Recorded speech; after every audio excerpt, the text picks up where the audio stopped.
Are you over 40 and wondering if you still have a chance to get pregnant naturally? Terms like biological clock and geriatric pregnancy can make it feel like time is running out. But before you rush into fertility treatments, this episode is here to bring you hope.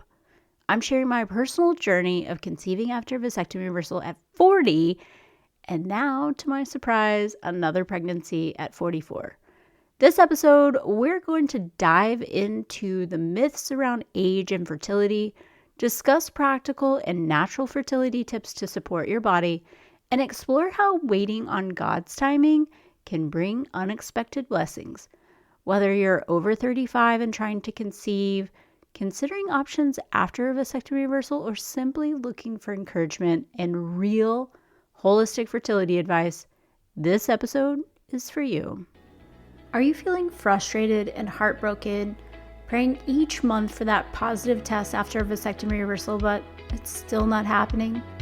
You've changed your diet, taken all of the supplements, tracked every cycle, and nothing seems to work. The waiting, the financial stress, and seeing others conceive while you're left asking, why not us? I see you. Welcome to Conceiving After Vasectomy Reversal. I'm Susan Gladstein, a holistic health and fertility specialist, and my husband and I have walked this path too, through the hope, setbacks, and those nights wondering, will it ever happen? But with faith, perseverance, and a holistic approach to fertility, we are blessed with our miracle baby. In this podcast, I'll share the tips, strategies, and faith-filled support that work for us. We'll explore what doctors might overlook, like why normal tests don't always mean your body is ready for a baby. So if you're ready to take this journey with fresh hope, practical steps, you're in the right place. Your miracle is closer than you think, and I'm here to support you every step of the way. Are you exhausted by the monthly roller coaster of trying to conceive after a vasectomy reversal? Maybe you've been doing everything right, tracking cycles, following all the advice, Googling late at night, and yet each month ends in disappointment. You're left wondering, what am I missing? Why isn't this working for us? I've been there. And I want you to know that you don't have to keep going through this alone. In a free fertility consultation, we'll dig into what you're truly seeking, understanding your body's signals, learning exactly when your most fertile days are, and exploring whether there are hidden factors standing in your way. Together, we'll uncover the tweaks in lifestyle, diet, or timing that could make all the difference, as well as holistic methods to boost both egg and sperm health.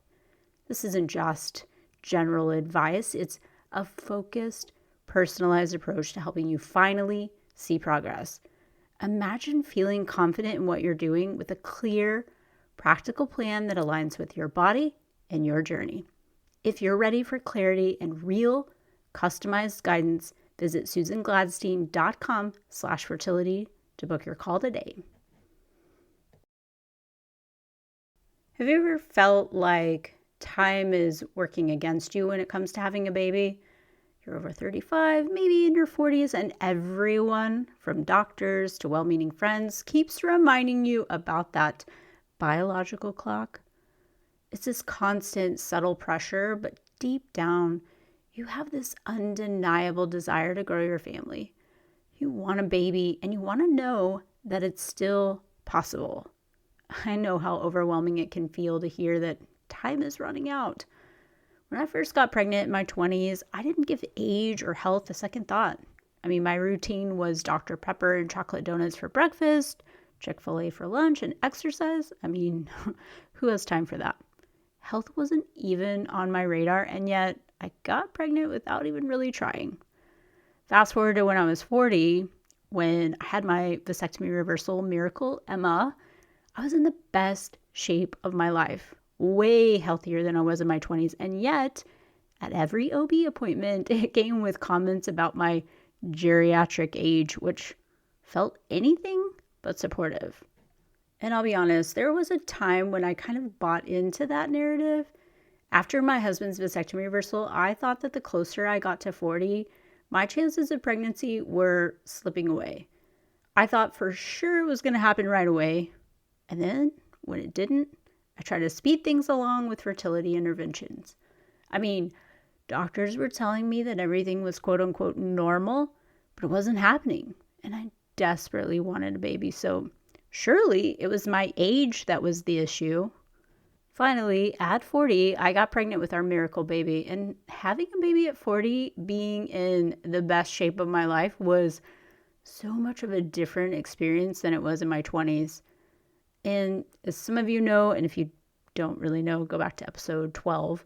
But I had a surprise pregnancy earlier this year. It was totally unexpected. I actually thought that I was heading into menopause.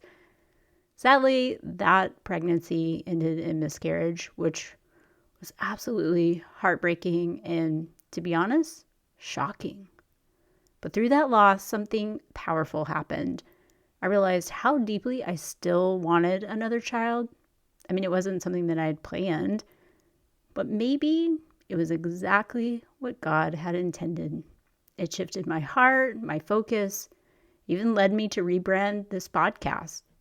In July this year, I was at this crossroads between ending my full-time job, embarking on this crazy homeschooling journey that we're on, and really diving into fertility coaching when I found myself staring at another positive pregnancy test. So, surprise, I'm pregnant again. And I'll admit that after my miscarriage, there have been so many emotions and fears that have come up. But here's the beautiful twist in the story. My due date with this pregnancy falls on the exact date that I lost the last pregnancy. And to me, it's felt like God's way of saying, I got this. So let's get real. When it comes to fertility, especially over 35, we've all heard those comments about the ticking clock. But here's the truth. Age alone does not define your fertility. I'll share a little personal story. When I walked in my doctor's office at 44, I expected another lecture on the age and risks, like I did in my 40s. But instead, he told me I was healthier than most of his patients in their 20s and 30s, and he didn't seem bothered by it. That moment reminded me that taking care of yourself, as God intended, can make all the difference. So if you're on this journey, even after a vasectomy reversal, I want to share some practical steps to support both your fertility and your partners. So number one, understand your fertility window. I mean, let's go beyond the ovulation sticks. They're commonly used, but they only detect your luteinizing hormone, or LH. For a fuller picture, you really need to be tracking your basal body temperature. BBT can confirm ovulation by showing a temperature rise that stays elevated during the luteal phase and help provide more insight into your cycle. It gives you clues about your hormonal balance and allows you to understand if you're truly ovulating and if your luteal phase is long enough to support conception. With my coaching clients, we actually walk through BBT tracking to help you interpret patterns that are unique to you and make sure that your hormones and cycle is working the way it's supposed to. I also have some resources posted in our Facebook group, which is Conceiving After Vasectomy Reversal. So join us there if you need some help with your BBT charting.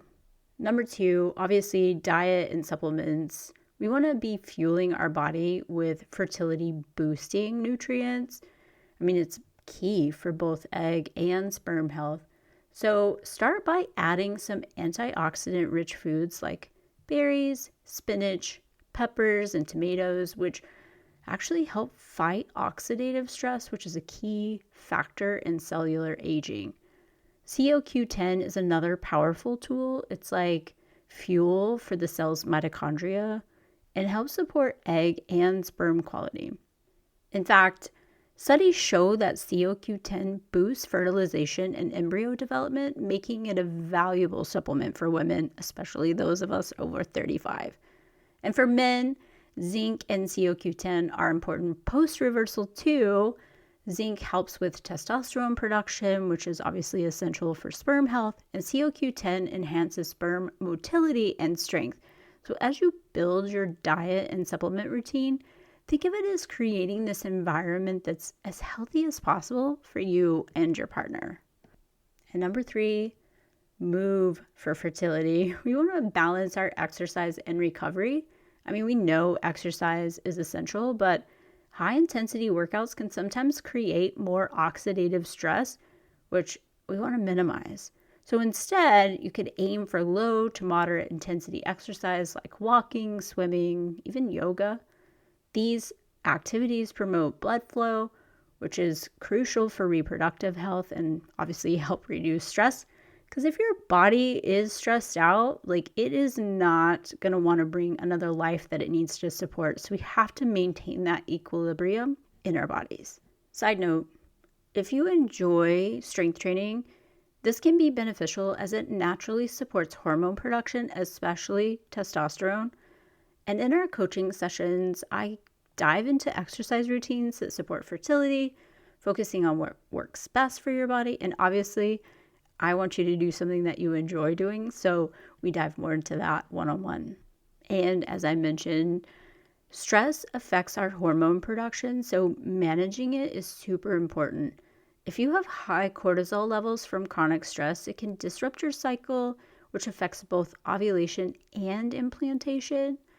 Incorporating daily relaxation techniques like deep breathing, prayer, journaling, all of that helps lower stress. For me personally, I like going for walks or riding my bike.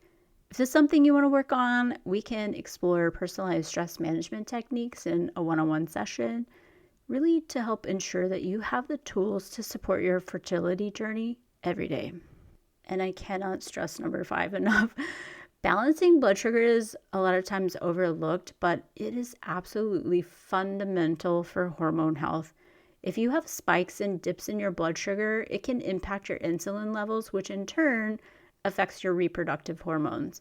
So aim to include protein, healthy fats, and fiber in each meal to help keep your blood sugar steady.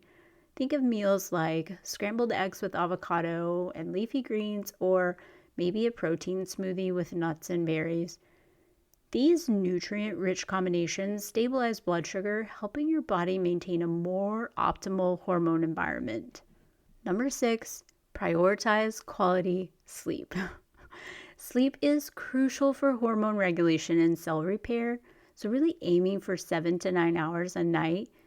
Create a pre-sleep routine to help your body unwind.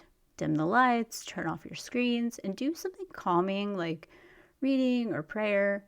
It really helps signal to your body that it's time to rest, which is when it restores balance and prepares it for the next day. Sleep directly affects blood sugar levels and overall hormone function, so setting a solid foundation for fertility through rest is super important. Number 7, your gut health. It plays such a significant role in fertility as it impacts our hormone balance and inflammation levels. So incorporate fermented foods like yogurt, kefir, sauerkraut, or kombucha to help feed your healthy gut bacteria, which can regulate hormones. Reducing processed foods and refined sugars also supports a healthy gut and can minimize inflammation, creating a more supportive environment for conception.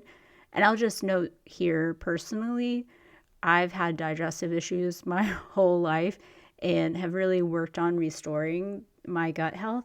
But even recently, before I got pregnant, I had a gut health study done so that I could see what's going on, if there was something that I was eating that was affecting my gut health. Turns out there was. So it's super important to just understand your body and how it works so that it's working optimally. I will note that it's also important to remember that both eggs and sperm go through about a 90-day maturation cycle. So this means that the lifestyle changes that you make today can have a positive impact within just a few months. Start tracking your progress in a journal or fertility app, noting any changes in diet, movement, stress levels, all the things. This not only helps you stay consistent, but also helps show the progress that you're making. And I know it's easy to feel frustrated with delays, but sometimes the wait brings unexpected blessings. Remember, you're aligning yourself with a bigger plan. Even in my coaching program, I work with you to cultivate patience, whether through prayer, mindfulness, or just simply taking each day as it comes. There's beauty in trusting the process, and I believe that surrendering the timing to God can actually bring the peace that we need to stay grounded, not to mention help reduce that stress. I hope that you're feeling a sense of renewed empowerment on this journey. I know the path to conceiving, especially after a vasectomy reversal, can feel full of hurdles. But remember, every step that you take, whether it's balancing your blood sugar, managing stress, or even just trusting the timing, is a step towards creating the best environment for your future baby. Remember, age isn't the only factor in fertility. When you're nurturing your body in the way that God designed, you're making a difference that goes far beyond statistics. And just like my doctor said, being healthy is what truly matters, not your age. So embrace this season knowing that each day you're getting closer to the family you've been praying for. And if you're ready to dive deeper and want a more personalized approach, I'd love to walk this journey with you. Together, we can create a plan that's tailored to you and your partner so you're both feeling supported every step of the way. Schedule your free consultation at susangladstein.com/fertility. I truly believe that God has a beautiful plan for you and your family. Keep trusting, keep nourishing, and know you're not alone in this journey. Thank you so much for joining me on Conceiving After Vasectomy Reversal. I hope you're feeling encouraged and more hopeful on your journey to growing your family. If you enjoyed today's episode, please take a moment to subscribe, leave a review, and share it with someone who could use a little extra support. I absolutely love reading your reviews. They mean the world to me. Like, seriously, words of affirmation are my love language. So let's stay connected. Find me on Instagram at Conceiving After VR and join our Conceiving After Vasectomy Reversal Facebook community for even more support and encouragement. I believe that God placed the desire for a child on your heart for a reason, and I'm grateful to walk alongside you in this season, to encourage you, and to help you find joy in the journey, trusting that His plan is greater than we could ever imagine. Thanks for listening.